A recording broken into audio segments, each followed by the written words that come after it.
अब तो स्कूल जाने का ही मन नहीं करता। क्या हुआ आज फिर से? उन्होंने आज भी कुछ कहा क्या? रोज वही क्लास का प्रेशर, बड़े बच्चों की बुलिंग।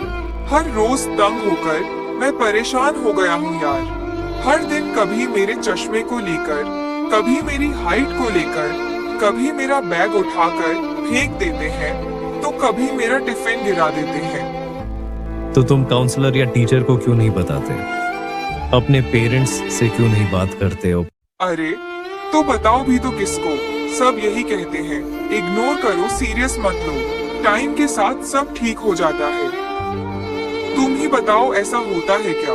कभी कभी तो लगता है कि मुझ में ही कमियां हैं, मैं ही किसी लायक नहीं। अरे भाई, मेरा भी कुछ यही हाल है। क्लास में सर क्वेश्चन पूछते हैं तो मेरी हवाइयां उड़ जाती हैं। सब मजाक उड़ाते हैं। पापा कह रहे हैं तू फेल हुआ तो तेरी पढ़ाई छुड़वा देंगे। तुम्हें पता है, बेइज्जती के डर से मेरे घर वाले मुझे किसी फंक्शन में लेकर नहीं जाते। कहीं किसी ने मेरी पढ़ाई के बारे में पूछ लिया तो अब मैं पढ़ाई में कमजोर हूं तो मैं जीना भूल जाऊं क्या? दोस्तों, फिर तो हम एक ही कश्ती के सवार हैं। मेरे भी घर में मम्मी कहती है कि इस बार अगर 98% नहीं आए तो मुझे बोर्डिंग स्कूल में डाल देंगे और मुझे शायद इंसान ही नहीं समझते।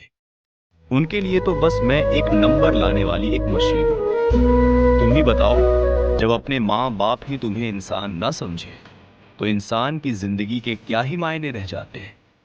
क्या हम तीनों ही अपनी जिंदगियों के मायने खो चुके हैं? क्या आपको लगता है कि हमारी मायूसी बिना वजह है? बेटा, तुम्हारी कीमत किसी रिपोर्ट कार्ड से तय नहीं होती। तुम उससे कहीं ज्यादा हो। रिपोर्ट कार्ड के नंबर जिंदगी के नंबरों के आगे कुछ भी नहीं। और तुम, अगर तुम्हें कोई परेशान करता है तो याद रखना, उनकी बातों में तुम्हारी नहीं, उनकी कमजोरी झलकती है। याद रखना, मैं हमेशा तुम्हारे साथ हूं।